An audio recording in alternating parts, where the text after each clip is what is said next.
Hey everyone, hope you're having a great day.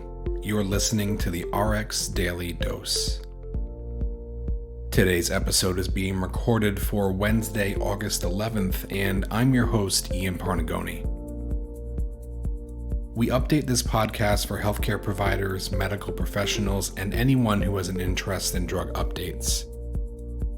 Don't forget to like, share, and subscribe on all your favorite podcast platforms and social media, including iTunes, Spotify, YouTube, and Instagram. All links can be found in the show notes below. So in today's episode, we have a few updates to talk through.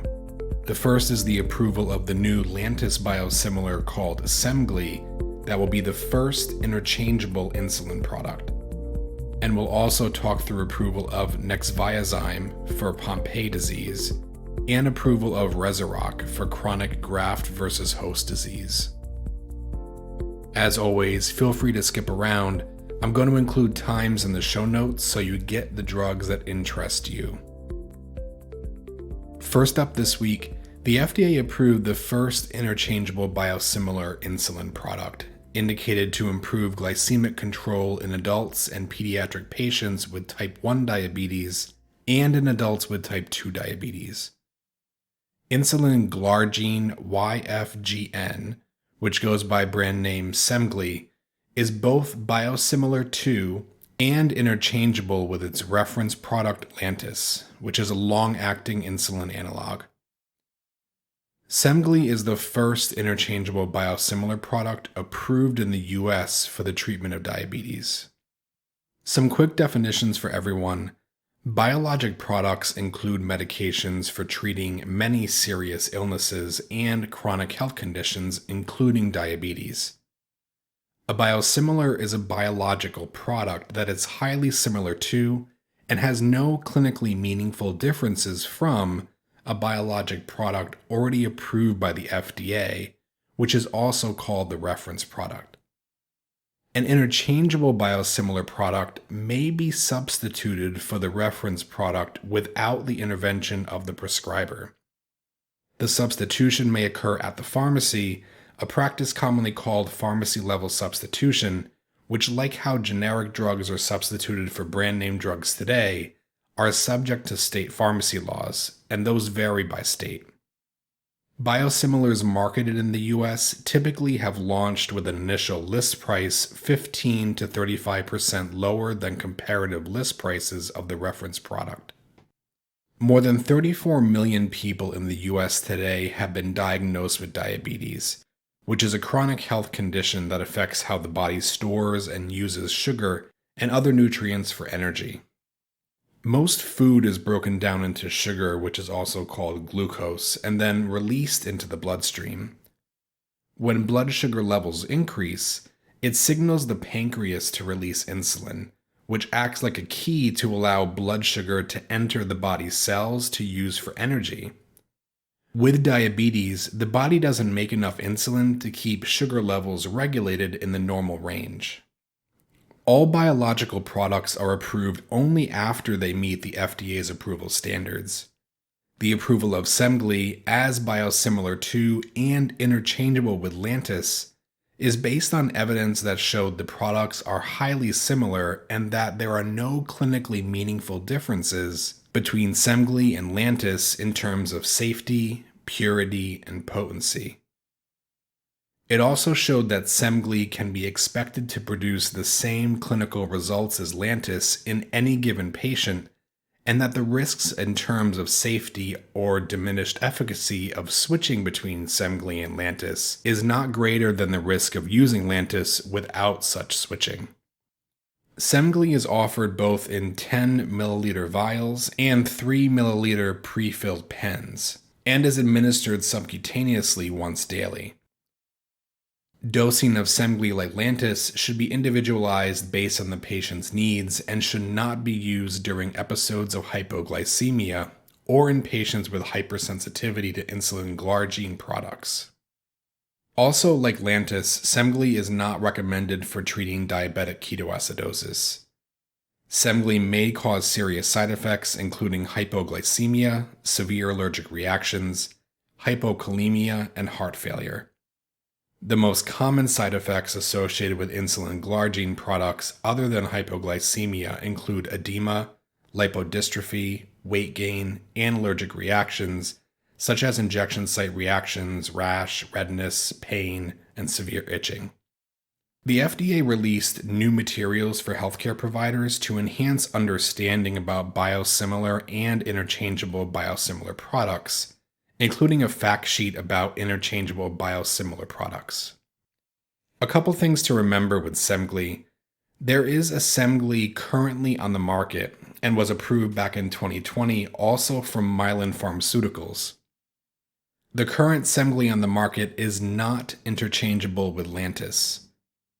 This new approval will have a new NDC from Mylan and most likely not be out till later this year. It's more than likely that we'll see some changes also in coverage for Semglee versus Lantus, but not likely till 2021. Also this week, the FDA approved avalglucoside alpha, which goes by brand name Nexviazyme, for IV infusion to treat patients 1 year of age and older with late-onset Pompeii disease. Patients with Pompeii disease have an enzyme deficiency that leads to the accumulation of glycogen in skeletal and heart muscles, which causes muscle weakness and premature death from respiratory or heart failure. Normally, glycogen, the stored form of glucose, breaks down to release glucose into the bloodstream to be used for fuel for the cells. Nexviazyme, an enzyme replacement therapy, helps reduce glycogen accumulation. The effectiveness of Nexviazyme for treatment of Pompeii disease was demonstrated in a study of 100 patients who were randomized to take Nexviazyme or another FDA-approved enzyme replacement therapy for Pompeii disease. Treatment with Nexviazyme improved lung function similar to the improvements seen with the other therapy. The most common side effects included headache, fatigue, diarrhea, joint pain, itching, vomiting, and difficulty breathing.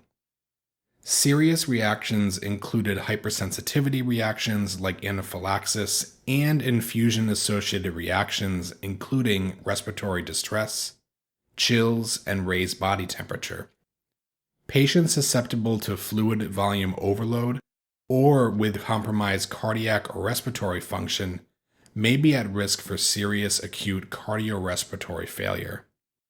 The FDA granted this application Fast Track, Priority Review, and Breakthrough Therapy designations. Nexviazyme also received an Orphan Drug designation, which provides incentives to assist and encourage the development of drugs for rare diseases. The FDA granted the approval of Nexviazyme to Genzyme Corporation. And finally this week, the FDA approved belumosudil, which goes by brand name Rezurock, a kinase inhibitor for adult and pediatric patients 12 years and older with chronic graft versus host disease after failure of at least 2 prior lines of systemic therapy. Chronic graft versus host disease is a complication that develops in approximately 50% of patients who are transplanted with stem cells from a donor. Chronic graft versus host disease is not a complication for patients who were transplanted with their own stem cells, and it usually develops later than acute graft versus host disease and can affect more organs and tissues. Most cases of chronic graft versus host disease are mild to moderate, however, 10 to 15% of patients develop symptoms that are more severe. The efficacy of Rezurock was evaluated in a randomized, open-label, multi-center dose-ranging trial that included 65 patients with graft versus host disease who were treated with Rezurock 200 milligrams taken orally once daily. The main efficacy outcome measure was overall response rate through cycle 7, day 1, where overall response included complete response or partial response according to the 2014 criteria of the NIH Consensus Development Project on Clinical Trials in Chronic Graft versus Host Disease.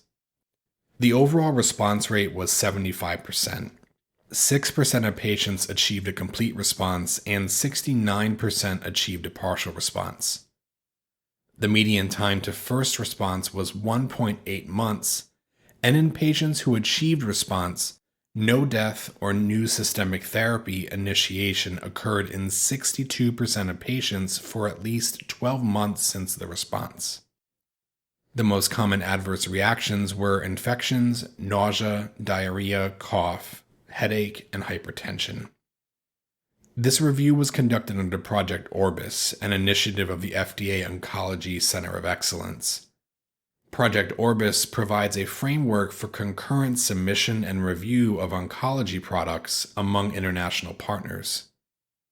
For this review, the FDA collaborated with Australia's Therapeutic Goods Administration, Health Canada, Switzerland's Swissmedic, and the United Kingdom's Medicines and Healthcare Products Regulatory Agency.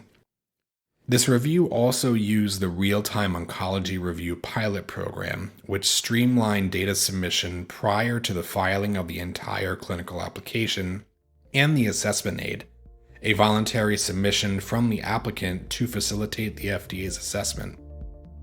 The FDA approved this application 6 weeks ahead of the FDA goal date. And that's all I have for right now. I hope you enjoyed today's episode. I'll include all links in the show notes below, so please go back and check those out too.